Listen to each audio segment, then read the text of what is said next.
우리는 모두 신앙의 여정을 걷고 있습니다. 어느 날은 햇살 가득한 길을, 또 어느 날은 파도처럼 몰려오는 도전을 지나갑니다. 그 길 위에서 우리와 늘 함께하는 친구, 바로 성도들 이야기입니다. 네, 안녕하세요. 믿음 더하기에 오신 여러분들을 환영합니다. 오늘은 저희가 특별히 재미있는 컨텐츠를 준비를 해봤는데요. 성도들 사권 출판 기념으로 저희가 책을 좀 소개해드리기 위해서 오늘 이 자리를 마련해봤습니다. 굉장히 특별한 손님을 모셨는데요. 일단 인사 먼저 나눌까요? 안녕하세요. 안녕하세요. 저는 한국 교회의 역사적인 기록물을 수집하고 공유하고 보관하는 업무를 총괄하고 있는 김대현 형제입니다. 특별히 성도들 안에 있는 그런 굉장히 특별한 역사적 인물을 소개시켜드리기 위해서 저희 형제님을 모셨거든요. 성도들 사권에 한국 교회 회원이 소개된다라는 사실을 아셨으면 좋겠습니다. 오늘 그 한국 교회 인물에 대해서 소개를 시켜주시기 위해서 이제 형제를 모셨거든요. 황근옥 자매님이라는 어떤 굉장히 중요한 역사적인 인물이 소개가 되는데, 황근옥 자매님은 어떤 분이셨나요? 황근옥 자매님은 텐드 애플스라는 고아원의 설립자 겸 운영자였죠. 텐드 애플스는 한국에서 한때 1970년대 중반에 운영했던 소녀로 구성된 텐드 애플스라는 합창단을 조직하신 분입니다. 그리고 그 외에도 또 뉴 호라이즌이라는 선교사 밴드와 함께 해서 전국을 다니면서 교회를 알리는데, 지금 그 당시에 밴드에서 피아니스트로 활동했던 마크 윌버그는 지금 태버너클 한작단 지휘자입니다.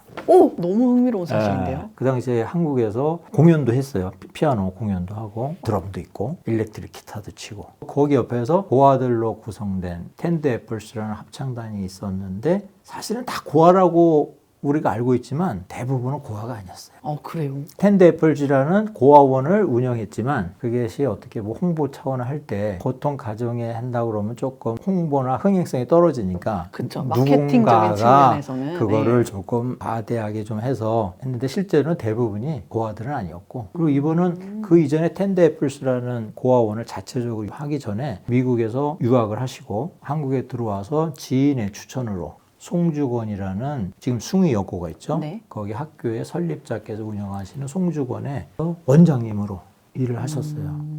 근데 거기서도 이분이 몰몬이라는 것을 알고 있었지만 그냥 묵인하면서 생활하셨는데, 가끔씩 선교사들이 찾아오셨어요. 그러니까는 송죽원의 운영자들이 조금 난처하신 거야. 그렇잖아요. 이분이 숭의학교의 설립자가 운영하는 고아원인데 나름대로는 지명도가 있으신 분이죠. 그쵸. 근데 거기에 몰몬 출신이 원장을 하고 있어? 그리고 선교사까지 등장해. 이제 모양새가 그렇잖아요. 그렇죠. 보통 사람들이 보기에 조금 그럴 수 그러면 있죠. 그 저쪽 신자들이 볼 때는 그분의 좀 뭐 어떻게 명성이나 이런 게 조금은 애매해질 수 있는. 그렇죠. 그러니까는 그쪽에서 신변을 좀 정리해달라라고 하셨고, 황근옥 자매님께서 떠나신 거죠. 그래서 당신이 살던 집에 텐드 애플스라는 고아원을 여신 거죠. 그 자매님의 신앙을 저는 볼 수가 있는 거예요. 어떻게 보면 자기가 조금 처신을 부드럽게 하면은 더 많은 기회가, 그 설립자의 후광을 입어서 더 큰 일을 할 수 있었을 텐데, 그분께서는 그러지 아니하고 자기가 가지고 있는 신앙을, 그 길을 따라가신 거죠. 저는 거기서 그런 이야기들을 관련자들로부터 들었을 때, 네. 가슴이 뭉클했어요. 그렇죠. 특히나 그 당시에는 몰몬이라는 단어를 이제 많이 사용을 할 때였잖아요. 근데 그 당시 한국 사람들에게는 몰몬이라는 이 종교가 굉장히 1970년대는 개신교에서 말하는 3대 이단이 네. 있었어요. 3대 이단. 몰몬이 그 중에 하나 있는데, 네. 그 당시에 신학 잡지나 네. 어떤 단행본을 나온 책 중에 거기서 집중적으로 우리를 비롯해서 그 세 종교를 공략을 많이 했어요. 종로서적이라는 큰 서점이 이제 종로 2가 있었는데, 네. 사람들이 약속 장소를 많이 잡았어요. 그러면 거기 심심하니까 2층, 3층 올라가서 관련 책들 좀 대충 보다가 거기에 종교 코너에 가면은 그런 책들이 한 두세 권 꽂혀 있었어요. 이단에 대해서. 60년대, 70년대는 아직도 고아원이 돈은 안 되지만 사회에서 필요한 일이었어요. 그래서 그렇죠. 황근옥 자매님처럼 나름대로 여성으로서 미국 유학파도 드물었고, 또 그렇게 자선 사업의 전문가로서 있었으면은 상당히 유망전도한 이 길을 갈 수 있었다고 봐요. 그렇죠, 그렇죠. 왜냐면 그 당시는 아직도 6.25가 끝난 지 뭐 한 10년, 15년밖에 되지 않았고 사회에는 고아들이 많았고 특히 미국으로 고아들을 입양 보내는 그런 사업, 돈벌이 사업은 아니고 그런 일들이 많이 있었기 때문에 그런 쪽에서 나름대로 입지를 굳힐 수 있는 위치에 계셨다고 봐요. 근데도 그분께서는 나와서 후기성도 쪽에 일을 하셨고 그 당시에는 동부지부라고 했는데 60년대 후반에 거기에 후기성도들만의 유치원이 있었어요. 아 진짜요? 그래서 일문 유치원이라고 스펜스 제이 팔머 한국 이제 제2대 선교부 회장이 한국 이름이 배일문이었는데 그 중에 일문이라는 이름을 뒤에 따서 일문 유치원이라고 해서 그분의 거기서 원장님도 하셨죠. 황근옥 네, 장로께서 원장님도 하셨어요. 그분께서는 자기가 믿고 있는 신앙에 충실했던 아주 모범적인 주님이 좋아하실 만한 주님의 자녀였다는 생각을 하게 돼요. 사실 한국 교회에서도 이제 교회 발전을 위해서 기여하신 분들이 사실 굉장히 많거든요. 그럼요. 그렇게 많은 분들 중에 황근옥 자매님의 이 이야기가 실리게 된 특별한 이유가 분명히 있었을 거라는 생각이 들더라고요. 사실은 한국에서 성도들에 관해서 집필을 하실 때 문의는 있었어요. 그러니까 미국 쪽에 있는 집필진들이 제시한 인물들도 있었고 네. 또 한국에도 물어보는 거죠. 이거 외에도 다른 분들이 있느냐 했을 때 한국 쪽에 또 제시한 인물들도 있었고 아마 그쪽에서는 황근옥 자매님의 얘기가 좀 매력적으로 어필이 되지 않았냐. 한편으로는 사료가 뒷받침이 됐다. 사료가. 왜? 스토리를 만들기 위해서는 객관화된 스토리가 있어야 되거든요. 그렇죠.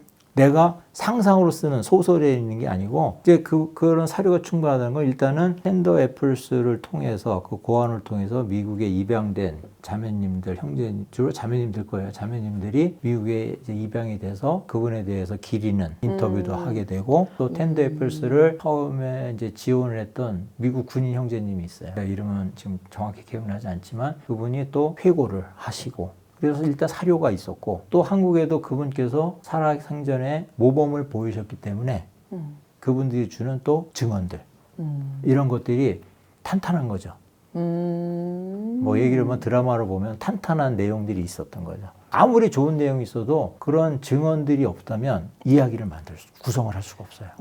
역사는 그래서 그게 중요한 거예요. 일관된 사료가 남아 있어야만이 이야기로서 기승전결을 만들어낼 수가 있는 거죠. 그렇죠. 어떤 한 인물의 이야기에 대해서 이제 기록을 하기 위해서는 한 사람의 증언만으로는 안 되죠. 안 되잖아요. 그러니까 그렇죠. 여러 증언들이 모여져서 하나의 맞습니다. 퍼즐이 완성되는 건데 그 퍼즐을 완성을 시키는 게 어떻게 보면 역사가들의 그럼요. 일이라는 생각을 하게 되는 거고. 우리 이제 과학이라는 거는 어떤 사람이 가설을 세우죠. 네. 그럼 그 가설을 증명하기 위해서 여러 가지 증거 자료를 모으려고 하고 만들어내죠. 그리고 그걸 다른 사람한테 공개하죠. 내가 이런 가설을 세웠고 이것이 맞는다면 이러한 현상들이 일어날 거야. 네. 그리고 난 이런 현상들을 봤어. 네. 그리고 다른 사람들한테 네 생각은 어때라고 공개를 하죠. 네. 그럼 다른 사람들도 그게 맞아. 그러면 그게 하나의 공식의 이론이 되는 거죠. 우리 스토리도 마찬가지예요. 황근옥 자매님에 대해서 거기 집필진들이 미국의 처치뉴스나 엔자인을 검색했을 때 뭔 이야기가 나왔어. 그럼 이야기들이 맞느냐. 최소한 2명, 3명에게서 똑같은 일관성 있는 증언들이 나오고 이야기들이 확인됐을 때 그거를 공론화해서 쓸 수가 있는 거죠.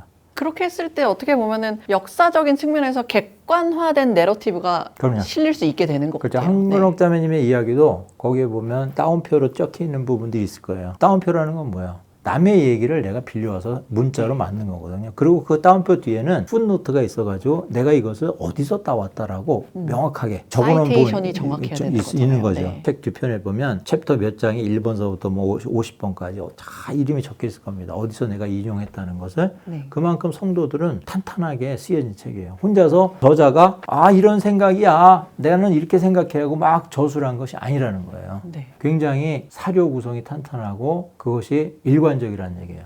그런 의미에서 굉장히 저는 교회의 역사의 회복이라고 봐요.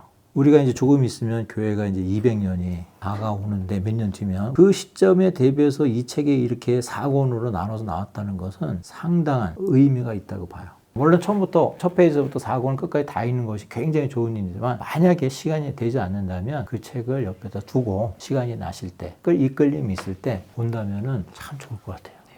저는 사실 책 읽는 거 별로 안 좋아하거든요. 그런데 성도들을 읽으면서 너무 즐거웠거든요. 예. 꼭 읽어보시길 바라겠고 꼭 읽어보세요. 꼭 읽어보세요. 진짜로. 그럼 이렇게 해서 마무리하도록 하겠습니다. 저희 함께 해주셔서 너무 감사드립니다. 수고하셨습니다. 네, 고생하셨습니다.